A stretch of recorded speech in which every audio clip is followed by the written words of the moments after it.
Selamat pagi Bapak Ibu guru hebat. Gimana kabarnya, sehat? Alhamdulillah luar biasa. Allahu Akbar. Oi, tepuk tangan.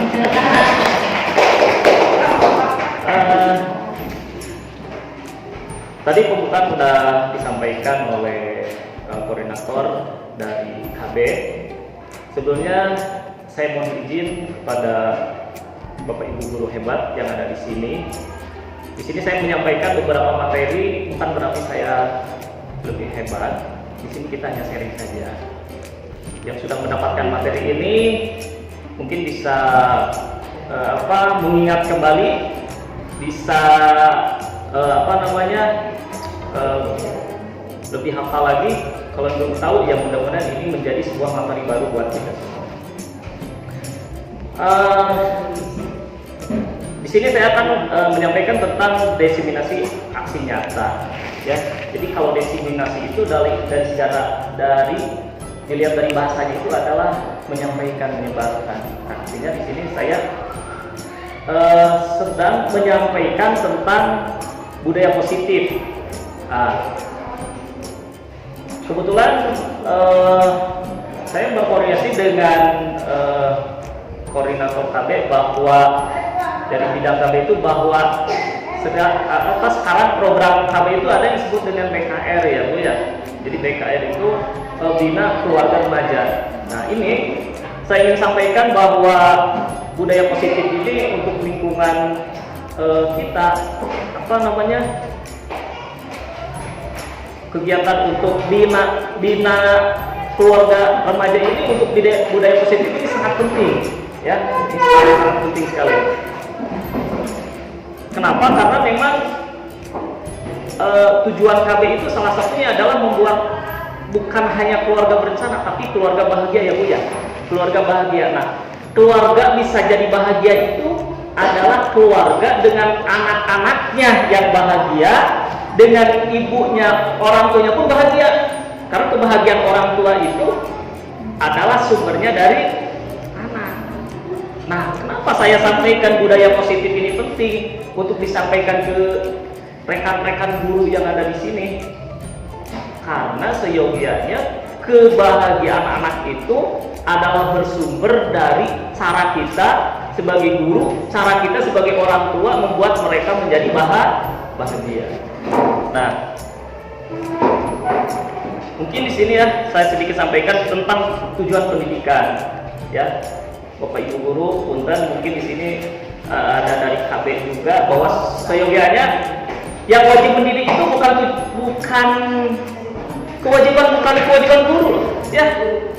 Jadi suka ada stigma dalam benak orang-orang bahwa yang bertugas mendidik itu adalah guru. Bukan, guru itu adalah bagian dari orang yang bertugas mendidik, ketitipan anak dari orang tua untuk mendidik anaknya. Padahal yang terpenting itu dari pendidikan, yang wajib mendidik itu adalah semua orang, ya. Jadi pendidikan ini, konsep pendidikan ini tidak hanya harus dipahami oleh guru, tapi konsep pendidikan wajib dipahami oleh semua orang. Kalau kita kaitkan dengan hadis Rasulullah, al-ummu wal madrasatu, ibu itu adalah pendidikan pertama dan utama bagi anak-anaknya. Bukan sekolah, ya, bukan majelis, tapi di sana al-ummu madrasatu ulama. Kemudian, kalau begitu, yang wajib mendidik itu ibu. Tidak begitu. Ada lagi hadis lain. Awaladu yuladu fitrah. Anak itu dilahirkan dalam keadaan suci. Fa'abawahu. Betul ya? Ayahnya lah, juga yumajisanihi au yuwahidanihi, kan gitu ya. Jadi ayahnya lah yang bertanggung jawab. Ya, jadi artinya saya menyampaikan pendidikan itu bukan tugas seorang guru, bukan tugas seorang pendidik, tapi tugas semua orang, terutama orang tua. Ya. Nah, jadi pendidikan di sini adalah menuntun segala kodrat yang ada pada anak-anak. Jadi artinya kalau sekarang ya di sekolah itu ada yang disebut dengan kurmer ya, Bapak Ibu, kurikulum merdeka. Jadi kurikulum merdeka teh senah diajarna budak teh tong ciga cara baheula. Cenah ari baheula mah kalau dulu anak itu belajar dipaksa, mana kudu bisa cepet. Tidak seperti itu sekarang mah. Budak pamor, mana ya, jiwir, kan dia detrik. Sekarang kurmer mah tidak seperti itu. Karena anak yang bangor belum tentu bangor, anak yang aktif belum tentu bangor, anak yang pendiam belum tentu bagen. Dan ternyata memang saya di dunia pendidikan ya, dan ternyata saya ngajar di SMK juga ya, di SMK kota kamu ya, lebih riuh ya, dengan segala problematika masalah, dengan segala hiruk pikuk kehidupan anak di kota. Di dia mah paling upami mambal tinggal kebun itu makan aya kafe, aya ciplas, ya city mall. Ya, emang nanti kan dan ternyata saya lihat bahwa anak-anak aktif di sekolah setelah lulus panggilan kerja.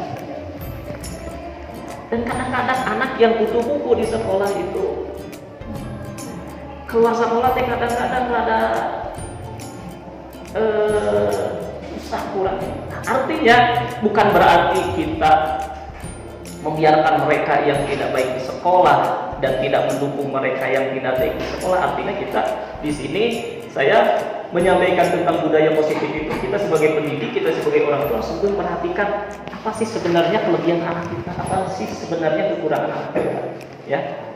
Jadi di sini menuntun segala kodrat yang ada pada anak agar mereka dapat mencapai keselamatan dan kebahagiaan tinggi-tingginya. Nah, tujuan pendidikan yang paling penting itu adalah anak bisa belajar dengan bahagia dan merdeka. Nah, jadi kurikulum merdeka teh Bapak Ibu, ya sedikit saya mengulas kurmer. Budak teh mau diajar teh senang-senang jeung bahagia kumaha carana. Nah, itu kembali lagi ke kita ya sebagai guru. Jadi guru mah double tugasnya Bapak Ibu. Kenapa double? Kudu ngurus budak di rumah, kudu ngurus budak batur di sekolah. Leuwih riweuh keneh budak batur di sekolah daripada ngurus budak yang ada di rumah. Betul nggak Bapak Ibu? Betul ya, saya rasakan. Jadi dulu udah dari berapa puluh tahun tuh, dari 2005 ya sampai sekarang tuh budak di rumah, budak di sekolah tuh, betrik bebe jangan apa-apa, balik sekolah dipegang, mana senasian karena si Sandra tes. Jadi akhirnya teh buah si malakama, kebaikan yang tidak menjadi kebaikan malah menjadi kemadatan. Itu ngurus budak batur ya begitu. Tapi nggak apa-apa, kita niatkan ikhlas saja ya. Kita niat ikhlas Bapak Ibu. Kalau kita niat ikhlas, insya Allah beribu-ribu kebaikan akan datang. Jadi kalau kita niatkan ikhlas dalam mengajar, itu kita akan mendapatkan keberkahan. Apa itu keberkahan? Zaidul khair, ziyadatul khair, bertambah-tambah kebaikan. Jadi kalau kita mengajar anak batur ikhlas, ada tugas kurang mah bagaimana caranya supaya budak jadi bager, pintar mah itu mah bonus kan gitu ya. Kita mendapatkan keberkahan, bisa jadi budak soleh. Tidak sedikit anak guru sukses, keterima di perguruan tinggi atau sukses jadi apa? Sukses oke minimal bager kan gitu ya. Bukan hanya dalam bentuk rezeki saja berkah itu kan ya, tapi dalam bentuk alhamdulillah orang sehat. Kan gitu ya, budak saya sehat, ingin budak pengusaha yang loba duit, budak loba masalah, kan gitu ya. Ngering wae tiap minggu kan ya. Jadi kita mah niat yang jelas, mudah-mudahan kita mendapatkan keberkahan dari Allah Subhanahu wa Ta'ala. Oke. Nah, ini yang ingin saya sampaikan, apa itu budaya positif. Jadi budaya positif itu adalah nilai dan kebiasaan di sekolah yang berpihak pada murid. Nah, ciri kurma sekarang teh harus berpihak pada murid sebenarnya. Saya juga belum benar-benar paham bagaimana berpihak pada murid itu ya. Nah, yang pada intinya berpihak pada murid itu, kita kalau mengajar itu mindsetnya adalah tong kumaha urang, tapi mindsetnya adalah kumaha budak. Artinya kumaha budak, lain budak gandeng diantepkeun, lain budak hayang main bola pelajaran bahasa Indonesia diantepkeun, lain pelajaran bahasa Inggris budak hayang lari-larian, bukan seperti itu. Tapi dalam pelajaran kita apa yang membuat anak merasa nyaman? Model pembelajaran apa yang kira-kira anak merasa nyaman? Nah, itu yang dimaksud dengan berpihak pada murid itu ya. Nah, kemudian di sini menjadi pribadi yang kritis. Ya, kan kalau mungkin ya, kalau saya melihat nih, kalau kata kritis, kalau dulu kan samina watona kita ya. Mana lo bata cicing we dengan guru kan ngobrol kan mungkin itu salah satu paradigma dari seorang guru yang harus kita rubah mindsetnya. Kalau sekarang Bu, anak-anak kritis nanya biarin aja. So, kita jawab. Anak-anak tidak ngerti tidak Pak. Ya udah enggak apa-apa biarin. Pak, bosan Pak pelajaran Bapak mah. Enggak apa-apa. Kritik itu yang harus kita jadi pikirkan bagaimana caranya supaya kita mengajar itu menarik. Ya Bapak Ibu ya. Nah itu mungkin yang harus kita mindset rubah, kita berpihak kepada anak itu.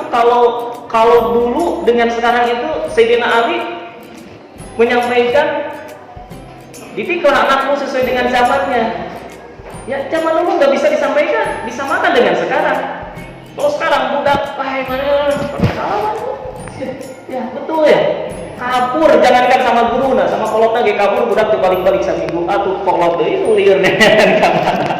Ya, jadi Masya Allah luar biasa saya membandingkan konsep ini dengan konsep Islam itu ternyata sudah dulu menyampaikan konsepnya.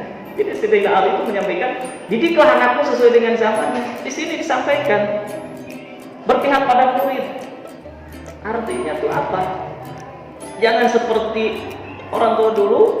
Kalau kita mengajar itu cicing maneh, gitu kan ya? Dengekeun, kalau sekarang biarkan anak berpikir kritis. Jawab pertanyaan-pertanyaannya. Tanggapi semua kritikannya. Nah, seperti itu ya. Nih Bu, sedikit ya tentang konsep utama budaya positif Bu, segera ayat 7, tapi serang sakit. Saya bahas sedikit-sedikit aja lah ya, yang penting nanti bisa tersampaikan.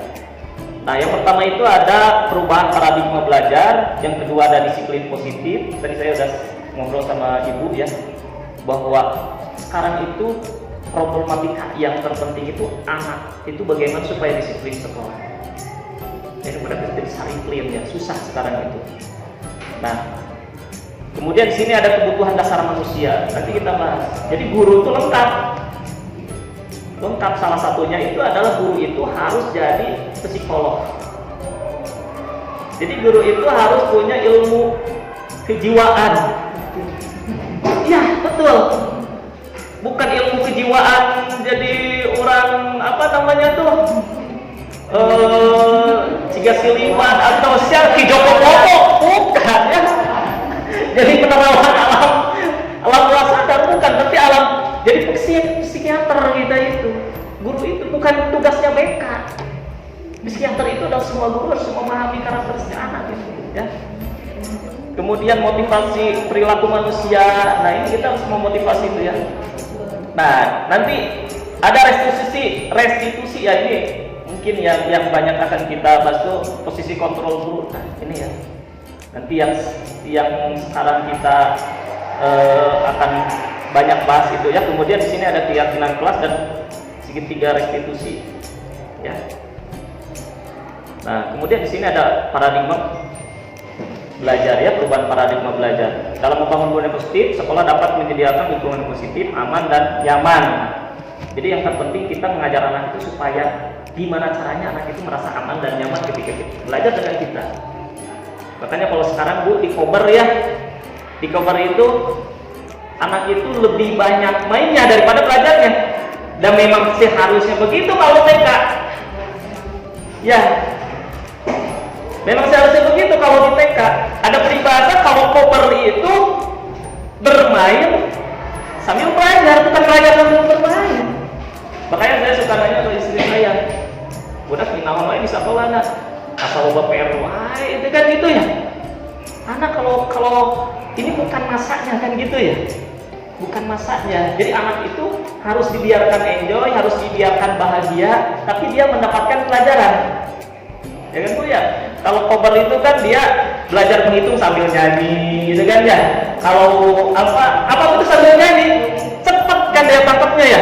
Ketimbang anak dipaksa dengan materi-materi, wah anak. Jadi dia dewasa karbitan Bu.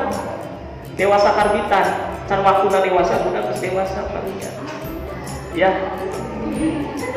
Begitu ya. Gimana Bu? Cepat pasang cepat busuk. Kalau terlalu fokus di TK, nanti di kelas bawah SD anak merasa Nah, kalau guru menyampaikan materi dia aja dari semua udah gampang. nah, Kembali seperti itu. iya betul. Pengalaman anak saya juga seperti itu. Betul ya Bu ya. Memang seperti itu Bu. Anak teman saya anaknya di TK-nya itu berprestasi. Wah, pas masuk SD itu jatuhnya jauh. Males karena ada kejemuan. Males berarti udah jemu gitu ya. Jadi dari TK-nya ya jangan dikira. Saya jujur aja, saya sebagai pendidik tidak pernah saya merekomendasikan anak saya di tempat-tempat sekolah favorit itu. Punten-punten ya. Bahkan sekarang anak saya yang SD dimasukkan ke SDIT. SDIT. Kemudian yang TK, udah dekat rumah aja. Banyak TK yang favorit lah. Bukan masalah uangnya, tapi saya sebagai pendidik itu melihat esensi anak belajar di TK itu untuk apa. Kalau esensinya belajar, anak itu adalah untuk bermain. Kober itu kan ya, udah biarkan aja dia bermain, biarkan dia senang kan gitu ya. Kalau favorit kadang-kadang anak harus bisa bahasa Inggris, harus bisa, wah karunya lirik udah jenuh. Dan hidup itu saah masalah. Hidup itu ada waktunya. Likuli syai'in waktu. Jadi setiap sesuatu ada waktunya. Ya, tadi seperti Ibu, kalau cepat matang, cepat busuk. Udah teh, betikan ini segala jago, segala pintar, segala segala meroreang. Jangan sampai. Karena kita dalam doa selalu disisipkan itu apa? Allahumma khtim alaina bi husnil khotimah di akhir sing alus. Gitulah ya.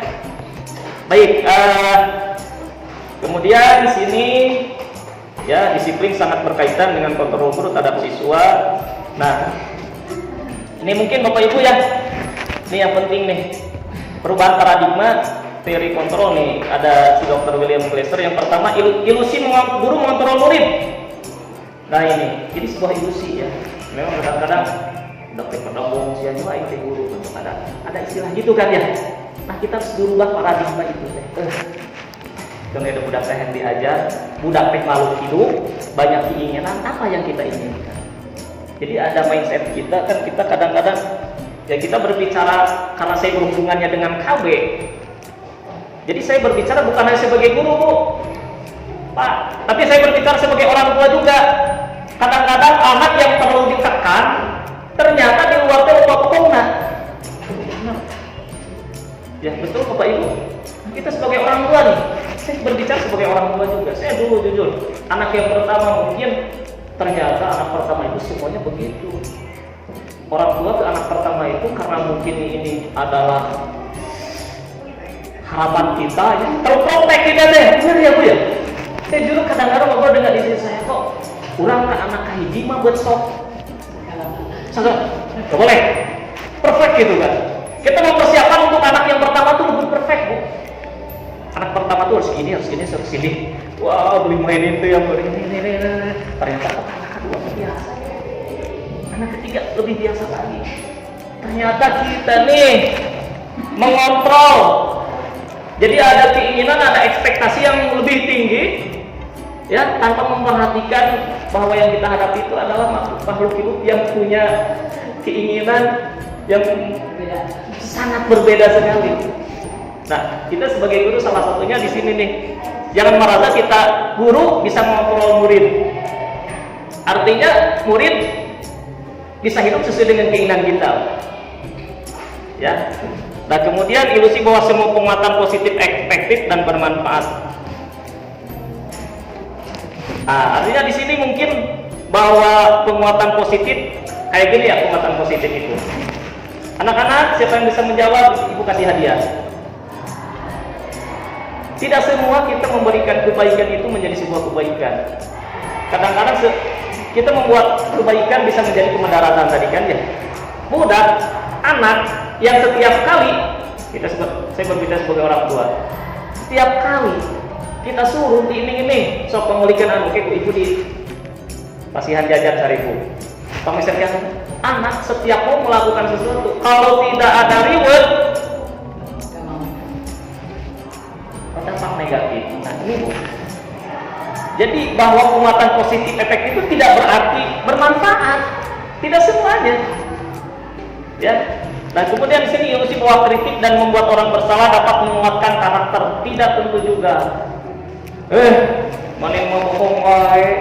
Kayak mana sih kalau bangun? Mungkin kalau zaman dulu kita sama orang tua seperti itu kan bisa, ya. Tapi kalau sekarang anak malah jadi idol ya, curhat di medsos, gitu kan ya. Nah ini ya, ini yang harus diperhatikan. Nah, kemudian ilusi bahwa orang dewasa memiliki hak untuk memaksa. Nah ini ya. Jadi bahwa tadi ya kita sebagai guru, sebagai orang dewasa merasa bahwa kita punya hak untuk memaksa. Nah ini harus kita rubah ya paradigmanya ya. Nah, kemudian di sini disiplin positif. Apa makna disiplin positif? Nah, kemampuan memerintah diri sendiri dalam mengontrol dan menguasai diri untuk memilih tindakan yang mengacu pada nilai-nilai yang kita hargai dengan penuh tanggung jawab tanpa perintah orang lain. Nah ini bu, disiplin. Ini adalah hal yang urgen ya. Di sekolah tuh disiplin teh hal terpenting ya. Mungkin saya katakan disiplin mah karakter nomor 1 yang harus kita galakkan untuk anak-anak di sekolah. Nah, yang kita tahu disiplin itu adalah kumaha carana budak bisa mengikuti semua aturan yang ada di sekolah. Ternyata konsep disiplin itu, kalau menurut konsep di sini adalah kemampuan memerintah diri sendiri ya. Kalau di sini bu, jadi disiplin itu bagaimana caranya supaya kita bisa mengontrol diri sendiri. Mengontrol diri sendiri, mengikuti semua aturan yang ada. Ya, mengacu pada nilai-nilai yang kita hargai dengan penuh tanggung jawab, itu disiplin. Nah, kadang-kadang untuk masalah disiplin jangankan anak, ya Bapak Ibu ya, kita aja untuk disiplin itu susah. Nah, nanti saya akan sampaikan. Kita bisa disiplin itu ada beberapa motivasi. Kan perlu motivasi untuk bisa disiplin ya. Untuk bisa memerintah diri itu kan ada beberapa motivasi. Nah, oke lah, ini istilah disiplin lah.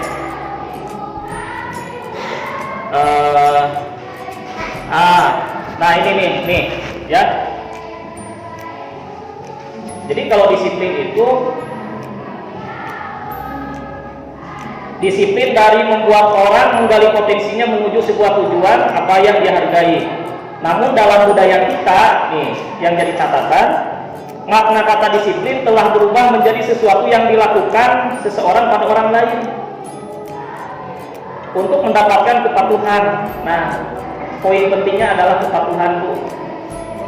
Jadi di budaya urang mah disebutkan disiplin teh kalau orang lain sudah berbuat sesuatu kepada orang lain yang menunjukkan kepatuhan. Di urang kan gitunya, oh si eta mah datang tepat waktu, disiplin, artinya patuh ka sekolah ya. Itu kan ya. Oh si eta mah disiplin asup ka kelas teh tepat waktu. Oh si eta mah disiplin bisa mengerjakan tugas tepat waktu. Nah, si eta harus disiplin. Jadi kalau di budaya kita orang yang disiplin itu adalah orang yang melakukan sesuatu untuk orang lain sebagai bentuk kepatuhan. Padahal kalau konsep di sini adalah disiplin itu adalah kemampuan memerintah diri sendiri. Kamu harus bisa ngontrol sorangan sesuai keinginan sendiri tanpa diperintah, itu disiplin ya kalau konsep di sini ya. Ya nanti kita akan untuk disiplin nanti akan ada contoh-contohnya ya, Bapak Ibu. Nah di sini selanjutnya yang ketiga, kebutuhan dasar manusia. Di sini ada kebutuhan dasar manusia itu ada realitas, kebutuhan setiap orang berbeda-beda. Kita harus berusaha memahami pandangan orang lain terhadap dunia, tentang dunia. Setiap orang memiliki gambaran yang berbeda. Nah, Bapak Ibu, di sini ada 5 kebutuhan dasar manusia ya. Nah, ini Bu. Nih, perlu saya garis bawah ini. Nah, jadi ada 5. Jadi kebutuhan dasar manusia ini kebutuhan dasar bukan hanya murid, bukan hanya guru, tapi semua orang. 1, kebutuhan untuk bertahan hidup. Jadi orang melakukan sesuatu. Jadi kebutuhan dasar manusia itu orang melakukan sesuatu. Apa alasannya? Ini alasan yang mendasar orang melakukan sesuatu. Yang pertama, karena untuk kebutuhan bertahan hidup. Cuma caranya supaya orang bertahan hidup. Yang kedua, cinta dan kasih sayang. Saya melakukan sesuatu itu karena cinta dan kasih sayang. Yang ketiga, penguasaan. Orang yang buka bawahan, orang yang berkuasa. Itu kan ya? Itu alasan orang untuk melakukan sesuatu. Kemudian bebas. Orang yang bebas. Kayak anak. Kadang-kadang anak kabur di sekolah merasa yang bebas. Gitu kan ya? Kemudian ada kesenangan. Orang tersep ngerian batur teh. Nah, itu ya. Jadi inilah yang disebut dengan kebutuhan dasar manusia, yang hal-hal yang mendasari manusia melakukan sesuatu. Nah, contoh kasus ya. Di sini Bu, nah, ini contoh kasus orang di sekolah lah ya. Ibu Ria guru SD.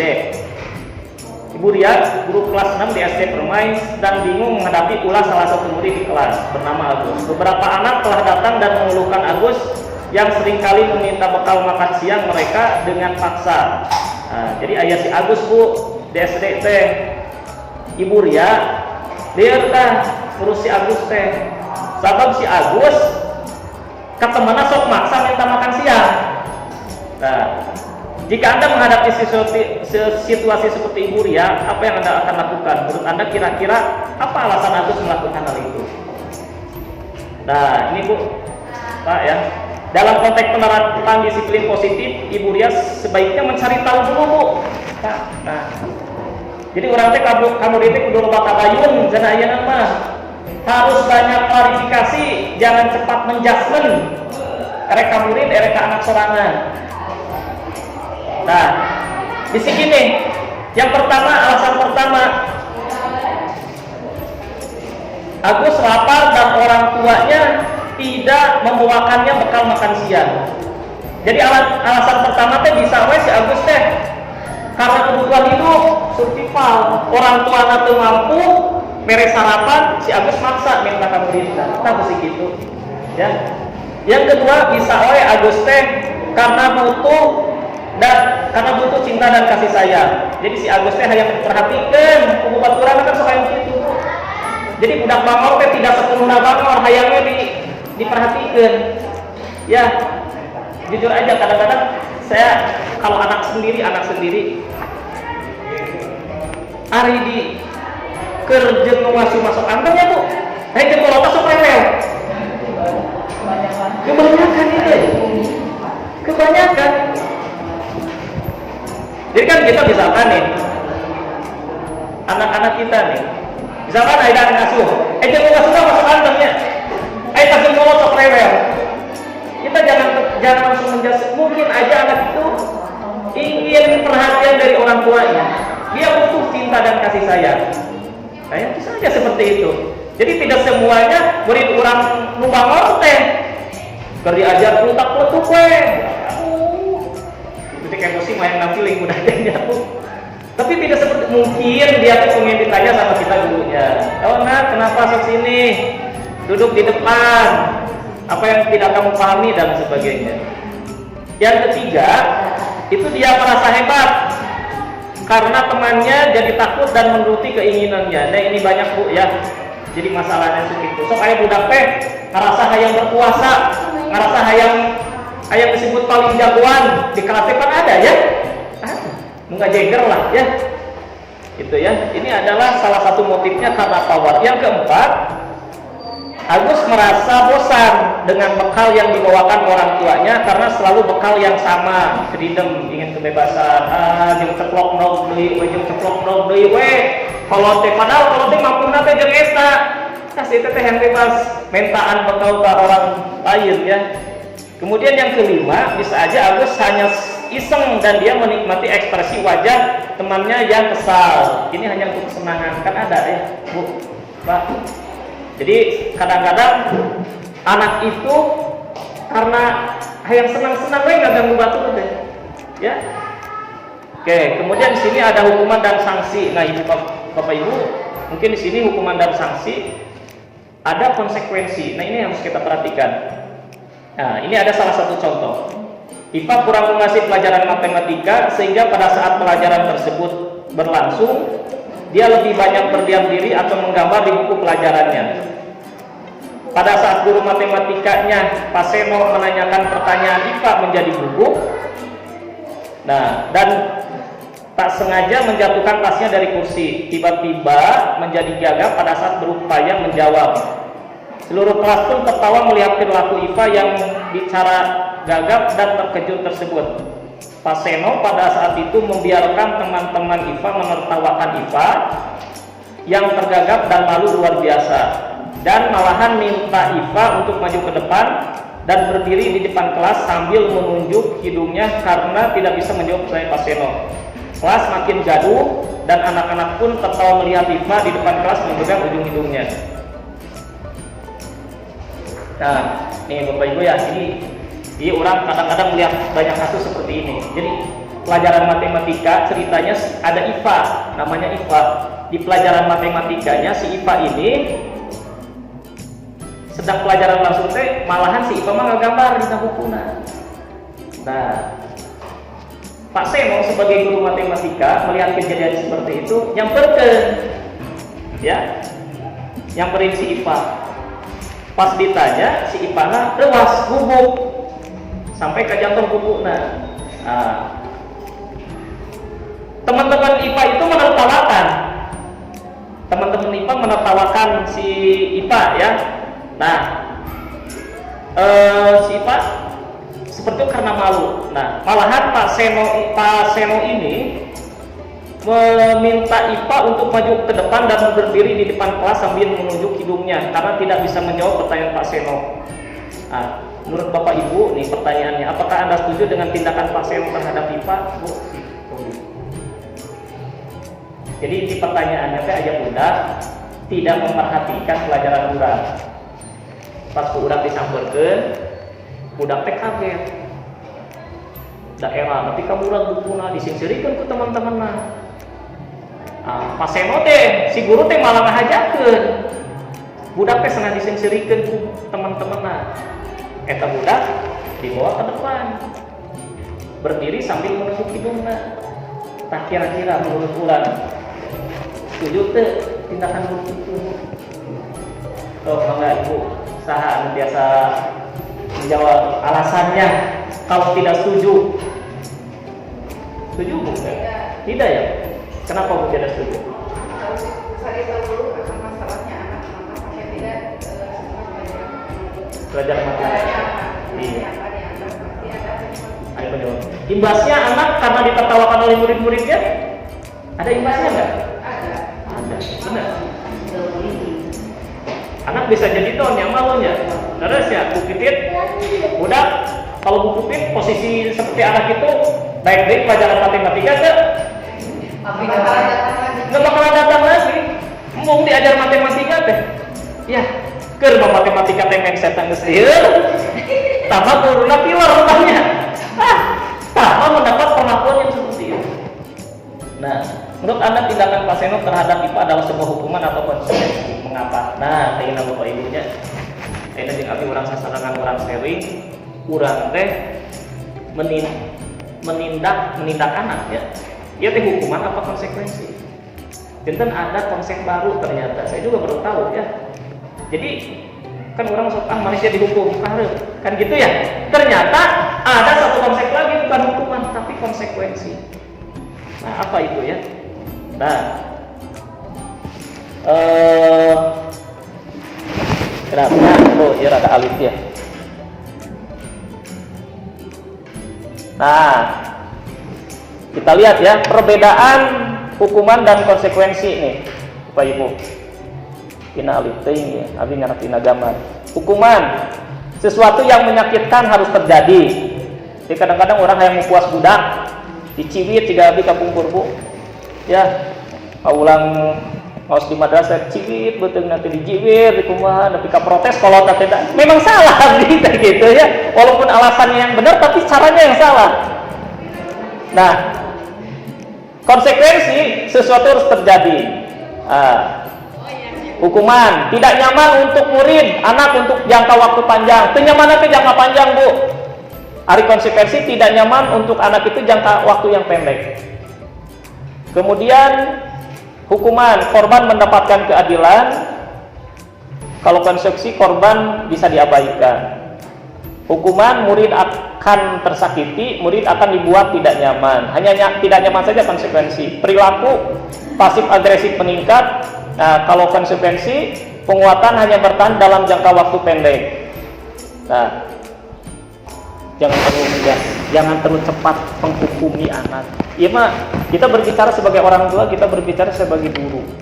Ya, dan jujurnya abdi jujurnya termasuk sosok orang tua nggak tapi mampu. Balam mau udah tiap cepet. Angkat saya. Aduh, nggak tahu senang jujur, esok aduh nggak tahu senang. Alah, mata kayak nama, di mana? Dengerin dulu ceritanya. Jadi itu pembelajaran berpihak pada murid itu begitu bu. Cik dengarkan dulu dari mana kamu? Oh, ya, terutama ini mas saya sebagai guru kepada rekan-rekan guru, sebagai orang tua kepada para orang tua di sini, kita harus menjadi orang tua dan harus menjadi guru yang bijak. Jangan terlalu cepat menghukumi. Ya, akhirnya seueur kasus, aduh ya Allah, ngeri ya begini. Kasus waktu yang di Jakarta anak, budaknya yang peda nyenggol mobil batur ya, apa ya? Sampai budaknya itu di smackdown. Mobil di smackdown, budaknya diangkat dibudagan sampai meninggal. Kan jeli. Aku hukumannya karena terlalu emosi. Budak maut, meninggal di penjara, penyesalan datang. Kita pun sebagai guru kadang-kadang ke budak yang kalau dicarikan BBM ternyata dia punya masalah yang berat. Ya, jadi kita sebagai guru itu harus benar-benar bijak itu ke anak sendiri, ke permasalahan di rumah kita sendiri. Ayo ke sekolah udah batur, datang ke sekolah itu dia bawa masalah, Pak. Jadi anak yang datang ke sekolah itu jangan disangka mereka datang ke sekolah untuk belajar, bukan. Tapi anak yang datang ke sekolah itu adalah untuk melampiaskan masalahnya yang ada di rumahnya masing-masing. Benar enggak? Benar enggak kira-kira yang saya sampaikan? Iyalah. So, di mana tempat yang mencurahkan masalahnya? Hari lain di sekolah. Ya. Nah, itu kan yang mungkin. Maka yang harus kita pahami, anak datang ke sekolah itu adalah membawa masalah dari rumahnya masing-masing. Jadi jujur bu, Amri di sekolah, Amri sempat menghubungi tapi setelah belajar ilmu, oh Amri kurang lebih tegak ya, tegak gitu, tegak ngobrol lagi. Kenapa kamu tuh sudah kesiangan, di mana kamu tinggal? Pak, cuma di sini ngontrak. Karena ini 3 rumah masih ngontrak, kenapa kamu ngontrak? Emang kamu aslinya dari mana? Saya aslinya apa dari Singajaya. Jauh-jauh dari sekolah kami ada uang di sini. Terus ibu orang tua kamu kemana? Orang tua saya udah cerai. Terus kamu sama siapa di sini? Sama ayah, Pak. Ibu kamu kemana? Kalau ibu saya, sejak saya 2 tahun ibu saya pergi. Sekarang mana? Udah nikah lagi di Kuningan. Sampai sekarang kamu udah ketemu sama ibu kamu? Belum pernah, Pak. Sok coba. Permasalahan yang sangat pragmatis. Coba bayangkan kita berada di posisi dia di kuat mal, hidup sendiri di kota, jauh dari kasih sayang orang tua, bahkan tidak pernah merasakan kasih sayang ibu yang sangat penting ke anak. Pengen kamu ketemu sama ibu? Pengen, Pak, saya sedang nabung sekarang, pengen nyusul ke Kuningan, saking pengennya ketemu sama ibu saya. Wah, lain indung dengan budaknya. So, akhirnya sudah terbalik ke dunia, sekarang Bu, sudah dunia terbalik. Dunia terbalik teh lain si Idoy unggulnya. Karena film Idoy, dunia terbalik teh awe bapak ngasuh inung gawe jadi TKW, sanes Idoy unggul. Sekarang itu sudah dalam banyak hal kompleks. Jadi anu tadi Nabi yang amat teh malah ibadahnya tidak terbayangkan gitu. Ya. Nah, itulah ya Bapak Ibu salah satunya tadi ya. Nah, kemudian di sini ada teori motivasi perilaku manusia untuk menghindari ketidaknyamanan atau hukuman. Ini adalah motivasi eksternal. Jadi kadang-kadang budak kabur karena tugasnya belum bisa kan ya. Anak tidak sekolah karena takut tugasnya belum. Anak tidak masuk sekolah karena bangun kesiangan, datang ke sekolah kesiangan, sieun dicarekan mending kabur. Itu banyak faktor. Untuk mendapatkan imbalan dari orang lain atau institusi apa yang akan saya dapatkan apabila saya melakukannya. Nah, ini ya, udah rajin karena pengen dapat nilai. Itu kan. Nah, kita pun sebagai guru datang tepat waktu karena sibuk kepala sekolah. Oh, itu mah yang tadi ya, karena ada hukumannya itu ya. Atau rata rajin ya, daku kepala sekolahnya anu rajin masuk diberi ribut. Nah, bisa kan ya? Itu motivasi eksternal itu ya. Apa ya? Karena memang motivasi eksternal itu diperlukan. Kita totohan ngurus budak, totohan ingin menyukseskan budak karena ada motivasi eksternalnya, yaitu kita merasa bahagia ketika anak-anak sukses, gitu. Nah, ini yang paling penting nih. Paling hese itu adalah untuk menghargai diri sendiri. Nah, motivasi internal tuh, jangankan anak, kita aja sebagai guru, kita aja sebagai orang tua, motivasi internal teh datang benar-benar dari dalam diri teh hese Bu, benar nggak? So. Nah, refleksi aja, refleksi. Kita datang untuk bekerja, kebanyakan motivasinya eksternal apa internal? Eksternal, banyak ya. Eksternal. Kalau benar-benar datang dari diri mah, wah, masya Allah luar biasa itunya. Konsepnya itu mah konsep ikhlas, itu ya. Saya konsep ikhlas itu ya, Pak Winda ya. So, Pak Winda aja. Konsep ikhlas itu mah ikhlas beramal itu mah slogan Depa gitu namanya, slogan Depa gitu. Nah, begitu.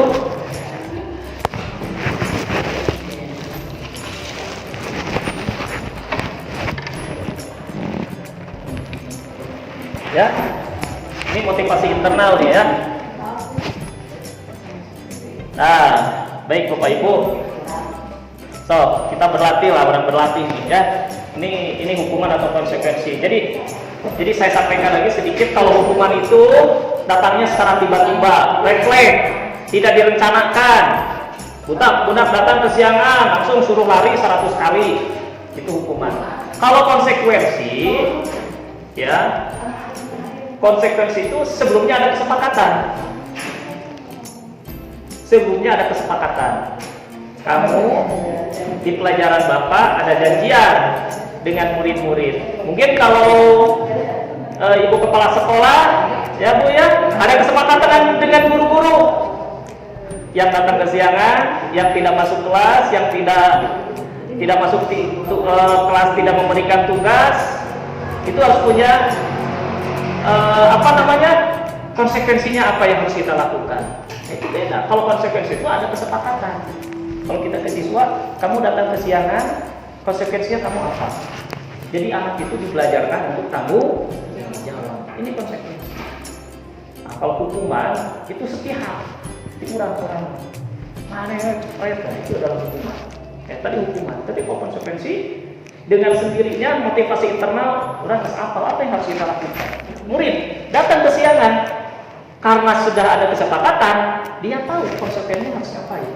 Datang kesiangan tanpa disuruh, ngambil sapu, ngambil apa, beberes sorangan. Itu adalah dia sedang melakukan konsekuensi. Nah, kita coba lihat, mencatat 100 kali di dalam buku kalimat saya tidak akan terlambat lagi karena terlambat ke sekolah. Nah, kira-kira ini hukuman atau konsekuensi? Nah, konsekuensi ya, nanti kita lihat ya. Lari mengelilingi lapangan basket 2 kali karena terlambat hadir di sekolah. Hukuman. Membersihkan coretan yang dibuatnya di meja tulis. Ya, bisa. Nah, hukuman ya. Kita lihat nanti ya, murid diminta untuk push up 15 kali karena tidak menggunakan masker ke sekolah. Hukuman. Menggantikan kertas tugas teman yang telah dicoret-coret. Konsekuensi. Berjemur di lapangan basket pukul 12 siang karena mengontrol karena ngobrol dengan teman. Hukuman. Murid diminta telanjang kaki sepanjang hari karena tidak menggunakan sepatu warna hitam sesuai peraturan sekolah. Konsekuensi. Berdiri di depan kelas sambil mengangkat kaki satu karena tidak bisa menjawab pertanyaan. Gimana kita bisa lihat ya. Nah ini Bu, membersihkan coretan. Ini konsekuensi ya. Nah, diminta push up karena tidak mau. Sebenarnya ini antara hukuman dengan konsekuensi itu bagaimana kesepakatan kelasnya saja. Kan? Budak ada wae. Menurut kita hukuman kudu push up, tapi budak-budak kan minta push up. Sekolah habis mah bae lah. Ya ada kan ya? Ada Bu, kadang-kadang budak teh. Pak, iya. Tuh, kalau kamu tidak mengerjakan tugas Bapak, konsekuensinya apa yang kalau Abi Bapak yang push up lah? Ada kan ya? Abi mau mending persihan WC Pak? Ada kan? Menurut kita hukuman, ternyata kalau disepakati oleh dia berarti konsekuensi. Setelah melakukan itu, si anaknya mengerjakan tugas Pak. Hah? Nah, kalau anaknya terbentuk motivasi intrinsiknya, orang nggak bisa mengerjakan di tugas, orang kudu beres Korea mengerjakan tugas. Si tugas makanya. Oh, si tugasnya ya harus dikerjakan, harus tetap dikerjakan. Walaupun sedang mengerjakan Iya, tapi itu gimana kesepakatan gurunya dengan gurunya? Kalau misalkan kalau kesepakatan kan konsekuensi ya. Kalau ada kesepakatan konsekuensi. Tapi yang tugas utama harus tetap diselesaikan. Biasanya kan seperti itu ya. Nah, itu dikembalikan lagi dengan kesepakatan dengan gurunya ya. Nah, oke Bu ya, sekarang ada restitusi ini posisi kontrol guru Bu. Ada penghukum, pembuat merasa bersalah, teman, pemantau, manajer. Nah, kita sebagai guru nih ada di posisi mana nih? Nih, ada di posisi mana ya? Penghukum. Oh, teman. Astagfirullah. Oh, dari tadi. Saya anteng. Oh, Masya Allah. Pas dicas. Oh, pas dicas ya. Sekedar. Aduh. Ada jangan problem apa Pak? Kita kan membuat satu lagu tidak konsekuen menjadi permasalahan. Tidak permasalahan. Nah itu Bu, betul. Jadi kedisiplinan itu memang diperlukan. Kan kadang-kadang kita membuat sebuah aturan itu kadang-kadang tidak disampaikan ke anak. Buat aturan tapi tidak dibuat konsekuensinya untuk kedisiplinan. Misalkan yang datang terlambat, konsekuensinya apa? Makanya harus diadakan dulu sebelum kita membuat kesepakatan. Nah, itu nanti itu ada keyakinan kelas. Kita disebut dengan keyakinan kelas. Betul. Betul sekali, Bu. Harus kedap. Seperti di rumah juga kan, misalkan Dikit, Bu. anak sok ambilin aja ya orang lain. Mohon. Boleh pinjam HP, tapi dengan jarak 1 jam dengan konsekuensi sebelumnya bangun subuh berjamaah terus nanti kalau enggak nggak dikasih. Nah, betul, Bu. Nah itu konsekuensi. Itu perlu sinergi kesinambungan bahwa kesepakatan itu harus dijalani jangan karena anak nangis terus kita dikasih. Iya, makanya untuk menumbuhkan kedisiplinan dan untuk ini konsekuensi yang harus itu adalah dari kitanya, kekuatan dari kitanya. Pertama ada disebut restitusi, jadi restitusi itu posisi kontrol guru. Jadi kita memposisikan kita mengontrol tadi ya, mengontrol kedisiplinan. Jadi intinya dari budaya positif itu tadi betul. Dari budaya positif itu salah satu poin paling pentingnya adalah disiplin. Disiplin ini disiplin untuk kita sebagai guru, disiplin untuk anak, terutama disiplin untuk anak. Nah, supaya terjadi budaya positif, bagaimana cara mengontrol kedisiplinan itu? Nah, di sini kita sebagai guru ada 5 posisi kontrol. 1 sebagai penghukum, yang kedua adalah pembuat rasa bersalah. Udah punya rasa bersalah. Yang ketiga teman, kan supaya guru ada rasa ke teman ya. Yang keempat pemantau dan yang kelima adalah manajer. Ya, jadi posisi kontrol kita sebagai guru itu ada 5. Biji penghukum, ya kebanyakan sih lah ya, termasuk saya ya. Yang kedua ada pembuat merasa bersalah, kemudian sebagai teman, pemantau dan manajer. Nah, pernyataannya Bu. Ingat yang apa? Ini yang akan saya sampaikan. Saya merasa saya kecewa sekali dengan kamu. Kan suka ada gitu ya. Ibu mau kecewa kamu dengan? Kan suka ada gitu kan ya. Nah itu adalah pembuat orang merasa bersalah. Jadi urang teh ke anak kan jadi ada perasaan bersalahnya. Sebagai orang tua pun begitu ke anak. Kadang-kadang ngomongnya, jangan, mama nih asa kecewa kok jangan. Kan orang biasa bersalah. Si anak itu merasa ada rasa bersalah, gitu ya. Upami penghukum, biasanya kata-kata penghukumnya sangat kasar, tidak sikapnya. Tidak ada penghukum masuk. Gitu. Ya Bu, kamu tidak pernah benar melakukannya. Mana yang masuk cara benar wae, kamu masuk kaburangan wae, mana nah gitu. Tapi orang lama bukan penghukuman wae, tapi penghukuman. Ya, ada. Ya, ada anak. Yang benar berpengaruh ke konsep Mohon. Jadi karakter anak anu dulu sama karakter anak anu sekarang kan jauh berbeda. Jauh berbeda. Umpamanya di payung kan di kelas sampai anak saya lebih menurut.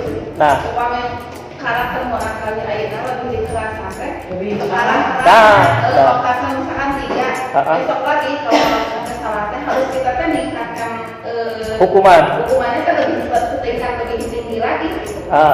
Berbeda dengan anak kelas abimah. Peningkatan daripada pakai kekerasan ke anak atau apa, mendingan melalui pendekatan. Nah, itu lebih menyentuh hati anaknya melalui pendekatan. Dan mulai kali lagi melalui komedi kelas. kesal Ibu. Malah kan semakin menjauh. Betul. Benar. Jadi tujuh pertama mendingan aku menangis selama. Nah, ketika kita menangis, upah menurut konsep ini adalah kita pembuat anak merasa bersalah. Jadi mana silakan kita sebagai posisi kontrol untuk mendisiplinkan anak itu mau pakai posisi yang mana, tapi kita hindari untuk yang penghukum. Kita hindari yang penghukum karena penghukum itu efeknya satu, mental anak jadi down, Yang kedua, anak akan merasa sakit hati dalam waktu berkepanjangan. Soalnya nyukelin udah ya, nggak bikin pernah jantan siswa. Abdi ayeuna, dugi ayeuna abdi mah masih kene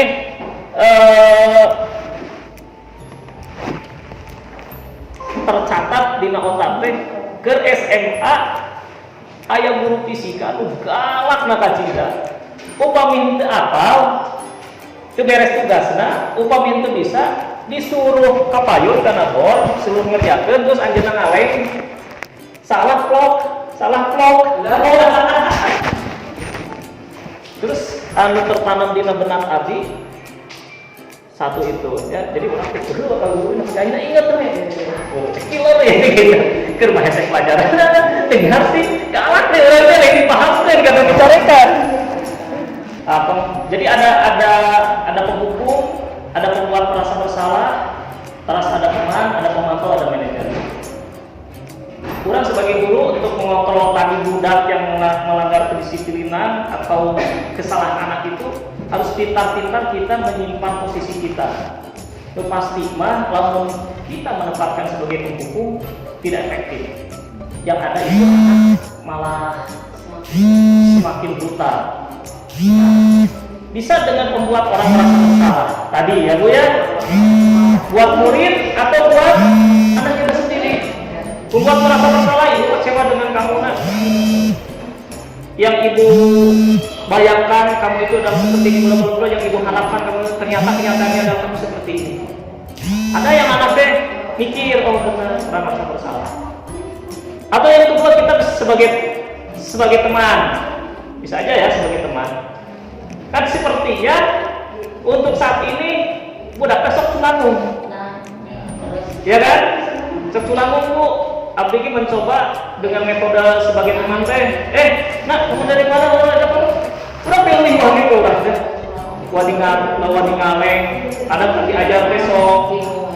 Ada kata-kata. Karena anak tidak bisa menempatkan situasi. Mungkin kita orang dewasa punya pimpinan kepala sekolah friendly lah. Dengan kita biasa ngobrol, tapi kita tahu situasi kan serius Pak tarahuri, tapi anak tidak seperti itu. Ya. Kemudian pemantau, kalau pemantau itu yang kita bicarakan hanya aturan. Tadi kamu konsekuensi ya Bu ya, konsekuensi. Kamu melakukan ini berarti konsekuensinya kamu sudah tahu kan? Kalau sudah tahu Pak, jadi apa harus kamu lakukan bla bla bla. Nah, kalau manajer itu ada beberapa hal ya, nanti ada disebut dengan segitiga restitusi. Itu posisi manajer itu melakukan proses pendekatan anak itu dengan melakukan segitiga restitusi. Tapi sebelum ke sana, di sini ada yang disebut dengan keyakinan kelas. Nah tadi itu ya, ada yang disebut dengan keyakinan kelas tadi Ibu ya.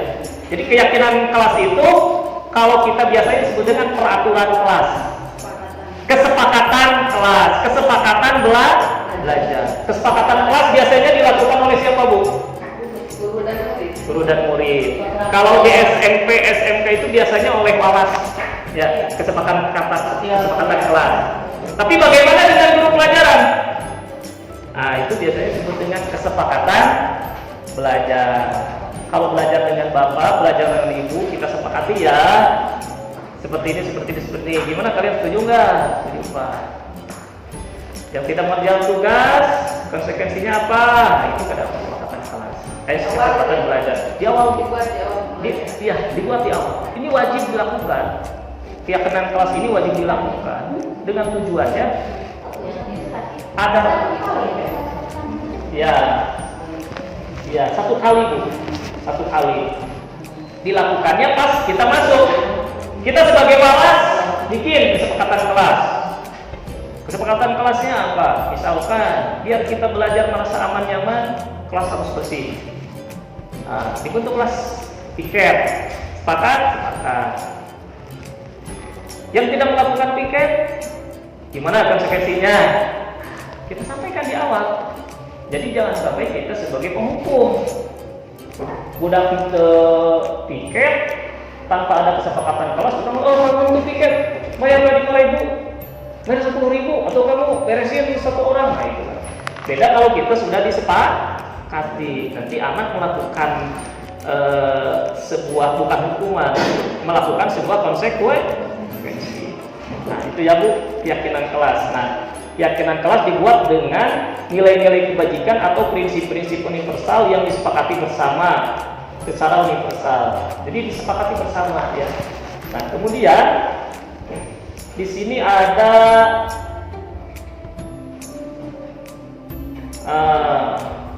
budaya positif tadi ya, peraturan kelas, keyakinan kelas, sehingga terciptalah lingkungan positif. Nah, contoh nih Bu ya, contoh peraturan kelas. Selalu kembalikan buku ke tempatnya. Nah, keyakinan kelas, nilai kebajikan yang dituju itu biar anak tanggung jawab. Misalkan budak pinjam buku di perpustakaan, budaknya kudu membalikan diri supaya budaknya menjadi tanggung jawab. Dilarang mengganggu orang lain. Nah, keyakinan atau nilai kebajikan itu supaya anak bisa menghargai orang. Nah, seperti itulah ya. Jadi kita membuat sebuah keyakinan kelas, membuat sebuah kesepakatan kelas dengan tujuan supaya ada nilai-nilai positif, nilai kebajikan yang ada pada diri anak. Nah ini Bu, terakhir Bu, materi terakhir segitiga restitusi. Nah ini yang paling penting ya. Tadi kita sudah membahas budaya positif supaya tercipta budaya positif. Yang kedua kita berbicara tentang disiplin. Yang ketiga, untuk mendisiplinkan itu kita harus dibuat keyakinan kelas, kesepakatan kelas, atau keyakinan rumah. Harus Bu dibentuk Bu, keyakinan rumah. Untuk di kelas supaya tertib, kadang-kadang di rumah oke tidak harus ditertibkan anak-anak ya benar. Dibuat dengan sebuah keyakinan, kesepakatan rumah. Itu kan? Bangun tidur, tempat tidur harus dibereskan. Kalau tidak, konsekuensinya apa? Tadi ya seperti Ibu ya. Nah kita sebagai pendidik pun harus diterapkan itu di rumah. Tong sampai yang muda bakur di sekolah bisa terdidik, hari anak kurang sorangan di rumah. Nah, gitu ya. Jadi ada kesepakatan keyakinan kelas itu, keyakinan kelas ada kesepakatan keyakinan kelas, keyakinan belajar, dan ada keyakinan di rumah juga ya. Nah ini terakhir ada segitiga restitusi. Jadi segitiga restitusi itu tadi Bu, bagaimana mengantisipasi bagaimana cara melakukan anak ketika anak melanggar. Dilakukanlah segitiga restitusi. Ya, yang mana tujuan segitiga restitusi ini adalah untuk menciptakan kondisi bagi murid untuk memperbaiki kesalahan mereka. Nah, mungkin begitu. Jadi budak teh naik memperbaiki kesalahan anak. Tadi anak itu datang ke sekolah itu adalah dengan membawa permasalahan dari rumahnya masing-masing. Jadi budak teh bawa masalah sebenarnya Pak. Kata bola teh. Jadi dianut teh guru keroba masalah, budak keroba masalah. Badannya melampiaskan. Nah, jadi sekolah itu ya Ibu Kepala, jadi sekolah itu sebenarnya adalah tempat masalah. Iya. Tempat masalah semua. Tempat masalah, tempat semua masalah. Tapi di sekolah itu adalah tempat masalah yang harus diperbaiki. Nah, Bu, segitiga restitusi itu yang pertama ada yang disebut dengan menstabilkan identitas. Nah Bu, jantan pertama ketika kita mengantisipasi memperlakukan anak-anak salah, yang ideal itu adalah posisi manajer. Jadi manajer itu dia melakukan tahapan segitiga restitusi dalam memperlakukan anak ketika melakukan kesalahan. Nah, dalam tahapan segitiga restitusi yang pertama itu adalah dia menstabilkan identitas. Jadi menstabilkan identitas ketika anak berbuat salah, jangan sampai dia merasa orang yang akan dihukum. Jangan merasa bahwa dia orang yang paling bersalah. Kan sok itu Bu. ketika anak abu baik itu adalah cara dia untuk melindungi dirinya sendiri. Karena ketika orang sudah melakukan kesalahan, dalam mindsetnya dia pasti akan dihukum, kan gitu ya. Sehingga orang itu beda cara melindungi dirinya itu kan beda-beda. Nah makanya kita sebagai guru yang pertama itu adalah harus menstabilkan dulu identitas. Nah, menstabilkan identitas itu pertama dengan begini. Keluarkanlah kata-kata, oke, nah berbuat salah itu tidak apa-apa. Nah, gitu ya. Bisa aja tidak ada manusia yang sempurna. Jadi kita panggil, nah kenapa kamu melakukan seperti itu? Ada, nah ada. Ya, nah Bu. Nah ini segitiga restitusi itu ya ada seperti ini ya. Jadi pertama kita stabilkan dulu identitasnya. Jadi ketika kita berbuat salah, jangan sampai dia merasa orang paling bersalah dan dia mindset dalam pikiran orang pasti bakal hukum. Kan cara penolakan gitu. Cara melindungi dirinya dia bisa dengan down, bisa dengan bertindak lebih. Gitu kan ya? Orang pasti dihukum. Orang perlu bertindak lebih. Nah, gitu ya. Nah, betul Bu, betul. Harus ditemukan motivasi diri dulu bahwa apa yang dia lakukan itu tidak sepenuhnya salah. Menurut anak tes senah stabil emosinya. Jadi menstabilkan identitas itu senah stabil emosinya. Nah, bisa dengan beberapa kata, misalkan, oke Mak, apa yang kamu lakukan itu tidak sepenuhnya salah. Atau misalkan, oke, ibu paham, oke, ibu mengerti, nggak apa-apa, semua orang pernah melakukan kesalahan. Jadi anak itu dengan kata-kata itu dia merasa tenang, merasa terbuka, ya. Dan memang saya coba terapkan ke anak sendiri, luar biasa Bu. Ada perbedaan yang signifikan. Kalau dulu udah main dari pagi pulang sore kan aku kepikiran itu mah ya. Kalau sekarang saya coba pakai nih segitiga restitusi ini, dengerin dulu. Yang pertama dengerin dulu. Jadi semua orang itu pengen dimengerti, bukan hanya perempuan ya. Ya mau beda ya. Jadi semua orang itu pengen dimengerti. Salah satunya adalah melalui cerita. Dengerin dulu apa yang kamu lakukan, ya. Terus kita stabilkan. Nah, kemudian di sini ada validasi tindakan yang salah. Validasi Bu, tabayun, klarifikasi. Cik, kunaon kamu teh berkesiangan wae. Cik, kamu teh buat tidak mengerjakan tugas ibu. Besi kieu Bu, kasiangan teh besi di rumah nak. Kalau tadi contoh kasusnya dia mengantarkan ibunya setiap hari ke rumah sakit kan ya. Bisi budak urang teh maklum upami di dieu mah ejing-ejing teh bisi kudu nganterkeun bakal ka kebon. Ejing-ejing teh bisi kudu beberes heula, ejing-ejing teh bisi kudu ngari heula, ejing-ejing teh bisi kudu naon heula. Nah, itu kita harus tabayun, kita harus validasi apa yang menjadi permasalahan itu. Upami abdi di itu kalau saya tuh ada siswa yang tiap hari dia pergi ke pasar Bu. Jadi pagi-pagi karena ibunya ngawaru, dia anak yang paling dewasa, ayahnya sudah tidak ada. Jadi mau tidak mau tiap subuh kudu nganterin ibu ke pasar belanja. Itu kan sehingga datang ke sekolah tiap hari kesiangan.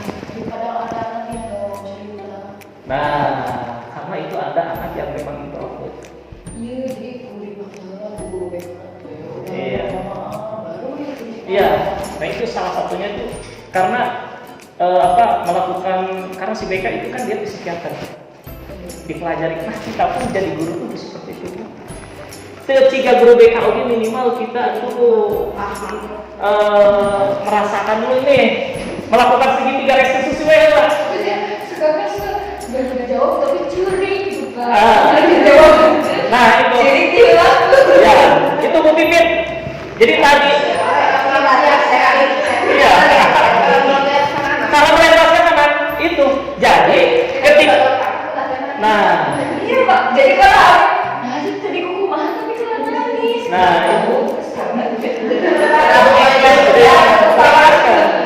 Tapi kalau anak-anak memang Dia akan marah karena menstimulus cara untuk melindungi dirinya sendiri. Saya dalam keadaan posisi orang yang bersalah, gitu kan ya? Saya dalam keadaan posisi yang bersalah, berhadapan dengan guru yang pastinya akan menghukum saya. Maka beberapa hal yang akan dilakukan oleh anak, hiji marah hula-hula, ya apa? Kedua nangis, kaki jempek, diam aja. Nah, makanya kita harus menggali. Minimal kita jangan terlalu adjustment aja lah, ya. Di homeschooling rumah. Homeschooling lumayan. Homeschooling kan? Ini visit.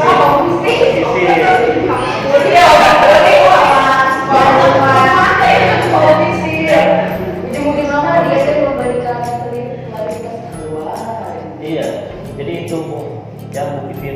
Jadi anak datang ke sekolah kembali lagi membawa banyak rasa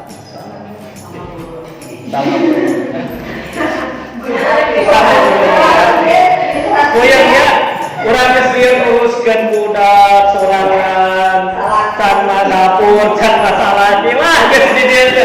Ninggali budak kitu alah. Geus anak melampiaskan masalahnya, guru melampiaskan masalahnya sudah. Nah, ini apa ya? Jadi tiga resolusi tadi yang ketika anak bersatu, pertama stabilkanlah identitas. Nah, kalau nangis biarkan saja. So kamu mungkin dia curhat dengan cara menangis. Udah nggak apa-apa. Kamu nangis dulu, sok nangis. Udah nangis, udah nggak apa-apa. Mungkin kamu sudah melakukan kesalahan, tapi tidak sepenuhnya kamu salah. Itu ya. Nah, kemudian validasi tindakan yang salah. Coba cerita sama ibu. Dia kan kalau sudah divalidasi distabilkan identitas nama, dia mau terbuka. Karena menurut dia bahwa ini orang bukan ancaman bagi saya. Orang tidak mau terbuka, orang melakukan hal untuk melindungi dirinya karena dia menganggap bahwa ini adalah ancaman bagi saya. Guru itu adalah ancaman. Nah, kita stabilkan identitasnya biar dia percaya sama kita. Ya, biar dia percaya sama kita. Oh, udah percaya dia mau. Ya. Nah, yang terakhir kita tanyakan tadi menanyakan keyakinan kelas. Apa yang sudah kita sepakati di kelas kalau kamu tidak mengerjakan tugas? Apa konsekuensi yang harus kamu lakukan? Muncullah apa? Konsekuensi yang datang dari motivasi intrinsik. Bukan kita yang menjelaskan kamu tidak mengerjakan tugas, kamu harus melakukan itu, tidak kan ya? Dia sendiri. So, keyakinan kelasnya, kamu sampai tidak piket, kamu sampai kesiangan sekolah. Keyakinan kita yang kamu langgar apa? Saya tidak tanggung jawab, Bu. Terus konsekuensinya apa? Saya harus melakukan ini. Bapak Ibu, dan mudah-mudahan kita menjadi menjadi guru teh minimal mendekati lah ya. Kita ciga oge Rasulullah itu adalah uswah hasanah, contoh yang baik. Jadi yang pertama supaya budaya positif tercipta itu adalah kita sebagai guru itu adalah harus jadi uswah hasanah pula, contoh yang baik. Rasulullah itu orang Barat ada mengkategorikan 100 tokoh dunia yang paling berpengaruh, itu Rasulullah itu ditempatkan nomor 1. Kenapa? Karena pengikutnya 4 abad lalu masih banyak yang setia sampai sekarang. Dan pendekatan Rasulullah itu di antara 100 tokoh itu adalah pendekatan yang paling baik, itu adalah Rasulullah. Karena pendekatannya adalah pertama dengan uswah hasanah, dengan contoh yang baik. Jadi mengajak orang itu untuk masuk Islam itu tidak dengan peperangan, tapi pertama adalah dengan contoh yang baik. Kita pun sebagai guru komitnya untuk supaya tercipta budaya positif itu adalah minimal uswah hasanah. Budak teh percaya ke urang. Ada si ibu mah ada bener itu. Ajar minimal asup poe ka kelas. Jadi kan nah eta we murid mah gampang nilai guru mah. Mun urang rajin asup ka kelas, tah amak-amakan di kelas melampiaskan tentang masalah. Melampiaskan Pak, walaupun banyak bingung. Nah, Budak itu bisa paham. Yang kedua, Bu, selain uswah hasanah, mau'idoh hasanah adalah dengan cara yang baik. Jadi budaya positif teh abi panjang abang belah panjang tadi hampir 2 jam. Intinya segitiga restitusi teh kudu dengan mau'idoh hasanah, dengan cara yang baik. Ketika ada anak yang bersalah melakukan kesalahan, ketika ada anak yang tidak menyepakati kesepakatannya, perlakukanlah dengan cara yang baik. Ya, benar nggak? Jangankan di sekolah, di rumah oke, orang ayat kolot amak-amakan wae. Kudu tak kolot tehnya.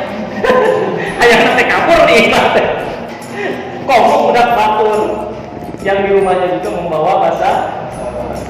Baiklah Bapak Ibu, itu ya yang bisa saya sampaikan. 7 tuh budaya positif merubah paradigma, kurang disiplin positif merubah paradigma ya, belajar jadi mindsetnya tadi sudah saya sampaikan. Jadi mindsetnya tadina budak urusan minawa kok nanti ayeuna mah harus dirubah juga mindsetnya kita. Kemudian disiplin positif, kebutuhan dasar manusia, motivasi perilaku manusia, restitusi, keyakinan kelas, dan segitiga restitusi. Mudah-mudahan Bapak Ibu semua inti namalah kumaha wae carana yang penting mah budak bisa bagus ya. Dan panggil tegasani misi nama jadi simkuring ya, sama misi semua guru ya. Ibu kepala ya Bu, inti nama budak datang ke sini teh kudu pintar, penting bagus. Tapi kan mau bonus Bu. Percuma budak pintar tapi kasopanan lo kalau budak geus jadi manajer naon, budak geus jadi pengusaha naon. Panggil orang boro-boro salaman aja gini. Tong boro-boro aja salaman oge henteu. Ada. Mending kene budak. Oke gitu. Biasa-biasa saja. Biasa-biasa. Bonus lah, kita mau bonus. Yang penting intinya budaya positif ini adalah untuk menjadi anak karakter yang lebih baik. Ya, mungkin Bapak Ibu itu yang saya sampaikan. Mohon maaf atas segala kekurangannya. Benarnya itu adalah datang dari Allah Subhanahu wa taala, salahnya itu adalah dari saya. Mohon maaf segala khilaf dan ucap. Bila itu Assalamualaikum warahmatullahi wabarakatuh. Waalaikumsalam.